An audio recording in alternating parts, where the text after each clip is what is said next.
Welcome back friends, welcome to invest AG. एक बार फिर से आप सबका बहुत बहुत स्वागत है। फ्रेंड्स, 2026 का साल शुरू हो चुका है। आज 1 तारीख हो चुकी है, तो मेरी तरफ से नववर्ष की आप सभी को बहुत बहुत शुभकामनाएं।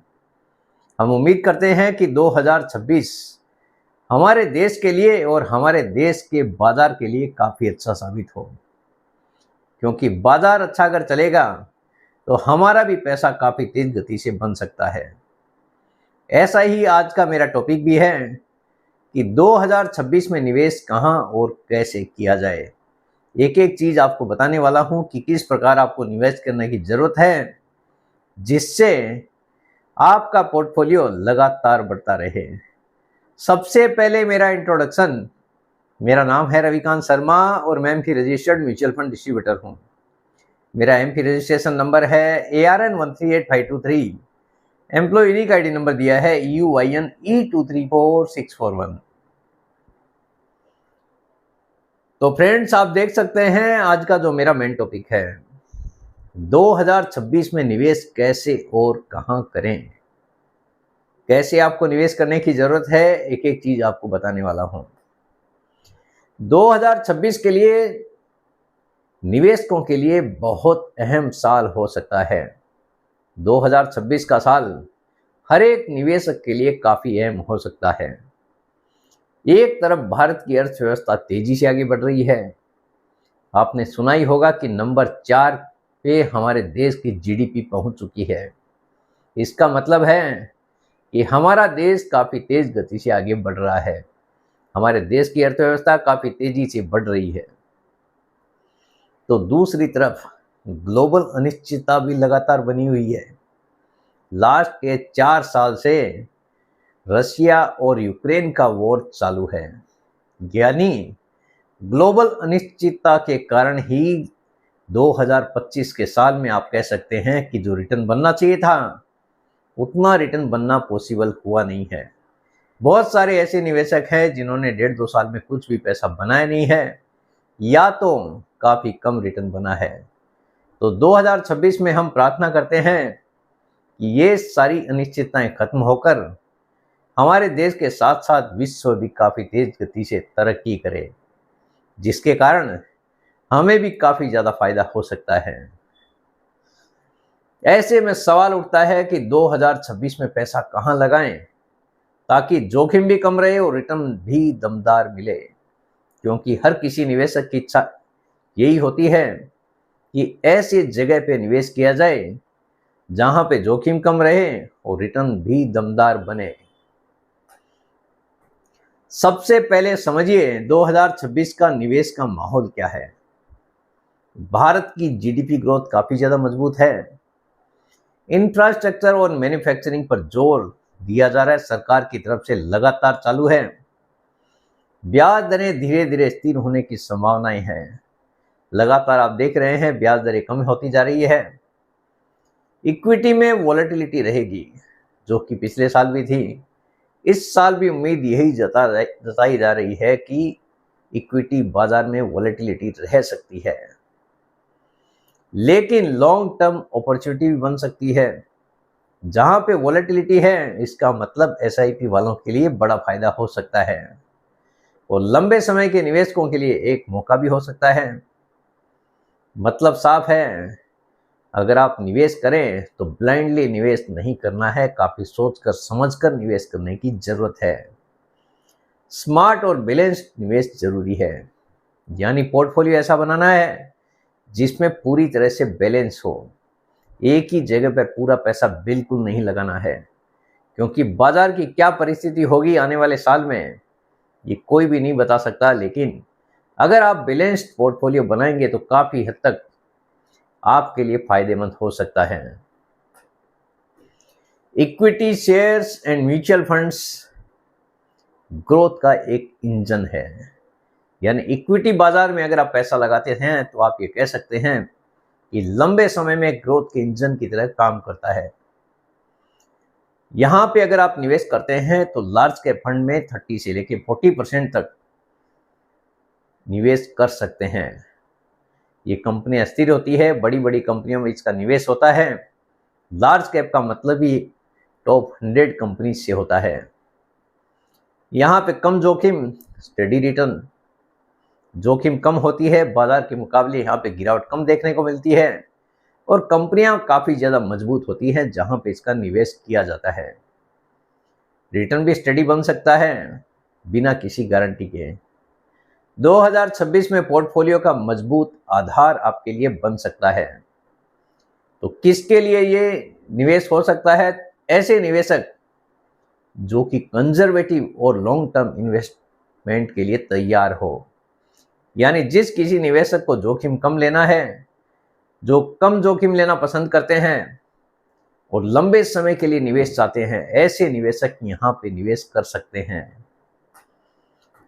नंबर 2 पे आप देखिए flexi cap fund, multi cap fund में लेके 20 से लेके 30% तक का निवेश किया जा सकता है। जो भी आप निवेश करना चाहते हैं उसका 20 to 30% तक यहाँ पे आप डाइवर्ट कर सकते हैं। फंड मैनेजर को यहाँ पे पूरा फ्रीडम होता है फ्लेक्सी कैप फंड में।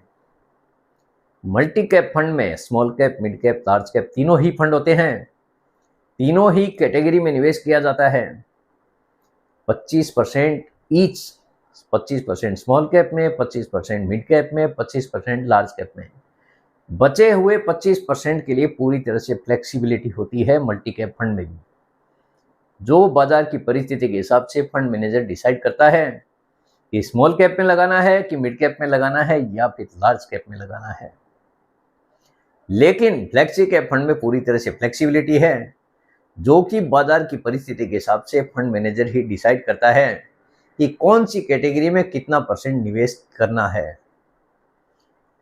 फ्लेक्सी कैप, मल्टी कैप, ये मार्केट के हिसाब से अलोकेशन बदलते रहते हैं फंड मैनेजर। वॉलेटिलिटी में भी बेहतर चांस होता है, यानी बाजार की अगर वॉलेटिलिटी है तो उसमें भी निवेश करने के लिए बेहतर चांस माना जाता है। किसके लिए ये निवेश करना सही होगा? तो ऐसे स्मार्ट निवेशक जो बैलेंस पोर्टफोलियो बनाना चाहते हैं, तो उनके लिए यहाँ पे निवेश किया जा सकता है।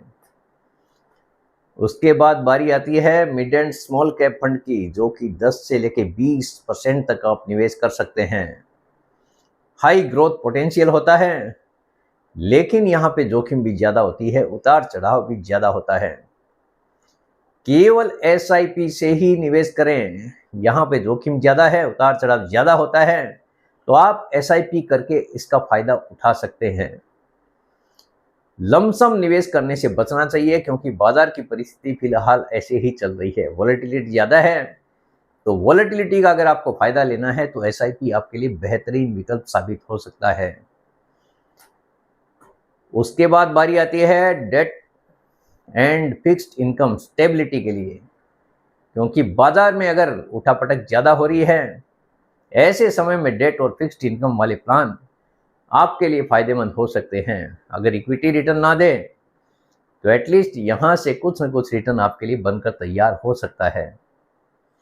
2026 में सिर्फ इक्विटी पर निर्भर रहना ही बिल्कुल गलत होगा, यानी आपके लिए डाइवर्सिफिकेशन ज़रूरी है। आपकी गलती हो सकती है अगर आप पूरा पैसा एक ही जगह पर लगा देते हैं तो। Short duration corporate bond funds बेहतर इंटरेस्ट यहाँ पे देने के लिए आपके लिए तैयार होंगे। अगर इक्विटी बाजार में वॉलेटिलिटी ज़्यादा होती है तो शॉर्ट ड्यूरेशन फंड और कॉर्पोरेट बॉन्ड फंड आपके लिए बेहतरीन विकल्प का काम कर सकते हैं। इक्विटी बाजार में अगर गिरावट आ जाती है तो डेट फंड आपके लिए प्रोटेक्शन का काम करते हैं, यानी यहाँ पे आप देखोगे इक्विटी बाजार की गिरावट का असर काफ़ी हद तक नहीं के बराबर होता है। इक्विटी क्रैश में पूरी तरह से आप कह सकते हैं कि प्रोटेक्शन आपको देने का काम ये फंड करते हैं। उसके बाद बारी आती है FD बॉन्ड फंड्स। FD हो गया, RBI बॉन्ड्स हो गए। रिस्क एवर्स, यानी जो निवेशक जोखिम लेना पसंद नहीं करते उनके लिए FD और RBI बॉन्ड्स एक बेहतरीन विकल्प है। ऐसे निवेशक जो जोखिम लेना पसंद नहीं करते हैं यहाँ पे निवेश कर सकते हैं। गारंटीड रिटर्न है, कैपिटल सेफ्टी भी आपकी बनी रहेगी। FD और अगर आप RBI बॉन्ड्स की तरफ जाते हैं तो पोर्टफोलियो का 20 से लेकर 30% तक का हिस्सा डेट में इन्वेस्टमेंट किया जा सकता है। उसके बाद बारी आती है गोल्ड एंड सिल्वर की, जिन्होंने 2025 में काफ़ी धमाल किया है, काफ़ी बड़ा पैसा बना के दिया है। Gold and silver ETF global uncertainty में सेफ हेवन माना जाता है, यानी जहां पे विश्व के बाजारों में, विश्व की अर्थव्यवस्थाओं में काफ़ी ज़्यादा उठापटक होती है, ग्लोबल अनिश्चितता के माहौल में ये एक सेफ हेवन के रूप में देखा जाता है। सिल्वर ईटीएफ इंडस्ट्रियल डिमांड के कारण फ्यूचर पोटेंशियल भी माना जाता है कि यहाँ पे बड़ी ग्रोथ आ सकती है, जो कि 2025 में आई भी है। आगे भविष्य के गर्त में क्या छुपा है ये कोई नहीं जानता है, लेकिन यहाँ पे कहना यह है विशेषज्ञों का यहाँ पे कि आगे भी डिमांड बनी रह सकती है, यानी फ्यूचर पोटेंशियल के रूप में सिल्वर को देखा जा रहा है। 10 से लेके 15% तक का अलोकेशन ही काफ़ी है, या फिर उससे भी कम आप निवेश कर सकते हैं। यह आपके ऊपर डिपेंड करता है कि आप कितनी जोखिम लेना चाहते हैं, क्योंकि जोखिम यहाँ पे भी होती है। ये काम करता है जब इक्विटी बाजारों में उठापटक होती है, ऐसे समय में यहाँ पे पैसा बनता हुआ दिखाई देता है। लेकिन अगर इक्विटी बाजार में तेजी है तो यहाँ पे कोई गारंटी नहीं है कि आपके लिए रिटर्न बनेगा या फिर नहीं बनेगा। यहाँ पे भी बाजार की जोखिम हर समय बनी रहती है। तो जो भी निवेश करना है काफ़ी सोचकर समझकर आपको करने की जरूरत है। SIP 2026 की सबसे बड़ी ताकत के रूप में हो सकती है। मार्केट टाइमिंग की यहाँ पे जरूरत नहीं है। वॉलेटिलिटी में एवरेज कॉस्ट आपका हो जाता है। अगर बाजार में वॉलेटिलिटी ज़्यादा है, उठापटक ज़्यादा हो रही है, तो आपके लिए SIP एक बेहतरीन विकल्प साबित हो सकती है, जो कि आपके लिए कॉस्टिंग कम कर सकती है। जो चीज़ आज 10 रुपये में है, बाजार की गिरावट के साथ में वो काफ़ी हद तक सस्ती हो जाती है, जिससे लंबे समय में आपका एवरेज काफ़ी घट जाता है। हर गिरावट SIP बढ़ाने का मौका है, डरने का नहीं। हर गिरावट में आपकी कोशिश यही होनी चाहिए कि आपके SIP को अमाउंट को बढ़ाया जा सके, या फिर बीच में थोड़ा थोड़ा लमसम किया जा सके, जो कि आपकी कॉस्टिंग कम कर देती है और लंबे समय में आपके लिए काफ़ी बड़ा फायदा बनकर तैयार करके दे सकती है। इसलिए हर गिरावट में SIP बढ़ाने की कोशिश करें, डरने की ज़रूरत आपको नहीं है। जोखिम भले ही है, अगर आप पैसा बनाने आए हैं तो बिना जोखिम के पैसा बनता नहीं है। अदरवाइज जिस किसी को डर लगता है उसके लिए FD एक काफ़ी अच्छा ऑप्शन अवेलेबल है। 2026 में ये गलतियां बिल्कुल ना करें। कौन सी ऐसी गलतियां हैं? देखिए, सारा पैसा इक्विटी में बिल्कुल ना लगाएं, ऑल इन इक्विटी में बिल्कुल इन्वेस्टमेंट ना करें। न्यूज़ देखकर पैनिक में कुछ भी माल ना बेचें, यानी जो इन्वेस्टमेंट आपने किया है उसको बेचने की गलती ना करें, क्योंकि खबरें कई बार एक आम निवेशक को परेशान कर देती है और आम निवेशक अपना माल पूरी तरह से बेचकर एग्जिट कर जाते हैं। यही उनकी सबसे बड़ी गलती है। तो ऐसी गलती करने से पूरी तरह से बचने की जरूरत है। सिर्फ रिटर्न देखकर फंड बिल्कुल ना चुनें, क्योंकि कई बार ऐसा होता है कि एक फंड 50% दो साल में 100% का रिटर्न दे देता है, लेकिन उसके बाद में रिटर्न वहाँ पे बनना काफ़ी हद तक मुश्किल हो जाता है। तो आप रिटर्न देखकर बिल्कुल भी निवेश ना करें। आपकी जैसी जोखिम लेने की क्षमता है, जहाँ पे पोटेंशियल आपको दिखता है, वहाँ पे आप निवेश करें और अपने एडवाइजर से ज़रूर संपर्क करें कि कौन सा निवेश आपके लिए बेहतरीन विकल्प है। SIP बिल्कुल बंद नहीं करें, चाहे बाजार गिरे या चढ़े। हर एक परिस्थिति में SIP को कंटिन्यू करने की कोशिश करें। निष्कर्ष देखिए क्या निकलता है। 2026 में फायदा उसी को होगा जो पूरी तरह से डाइवर्सिफिकेशन को समझता है, यानी पूरी तरह से पैसा एक ही जगह पर निवेश नहीं करता है। और डाइवर्सिफिकेशन पोर्टफोलियो आज नहीं तो कल आपके लिए जरूर बड़ा पैसा बना के तैयार करके दे सकता है। SIP में जो डिसिप्लिन बना के रखता है, बाजार की गिरावट में जो डरता नहीं है, यानी हर एक परिस्थिति में SIP को चालू रखता है, फायदा उसी को होगा। शॉर्ट टर्म नॉइज को इग्नोर करें। बाजार में अगर शॉर्ट टर्म नॉइज होता है कि बाजार बहुत ज़्यादा गिरने वाला है, यहाँ पे ये होने वाला है, वहाँ पे वो होने वाला है, ऐसी अगर खबरें आपके पास आती है तो आपको पूरी तरह से इग्नोर करने की ज़रूरत है, क्योंकि बाज़ार में आए दिन कोई ना कोई खबरें ज़रूर चलती रहती है। लॉन्ग टर्म विजन रखिए। अगर आप पैसा बनाने आए हैं तो लंबे समय के निवेश के लिए तैयार रहें, ना कि शॉर्ट टर्म में पैसा बनाने के बारे में सोचें। निवेश में धैर्य ही सबसे बड़ा हथियार है। अगर आपके पास पेशेंस है तो आपके लिए आप कह सकते हैं कि सबसे बड़ा हथियार आपके पास है। जिस किसी के पास पेशेंस है वो लंबे समय में बड़ा पैसा जरूर बना सकता है। तो फ्रेंड्स, उम्मीद करता हूँ आपको आज का ये वीडियो पसंद आ गया होगा। वीडियो अगर पसंद आ गया, वीडियो को लाइक करना, शेयर करना बिल्कुल मत भूलिए।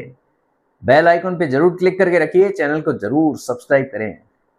जितने ज़्यादा लोगों के साथ में हो सके शेयर कीजिए, ताकि हर किसी को इसका बेनिफिट मिल सके। Thank you very much friends. Thanks for watching this video.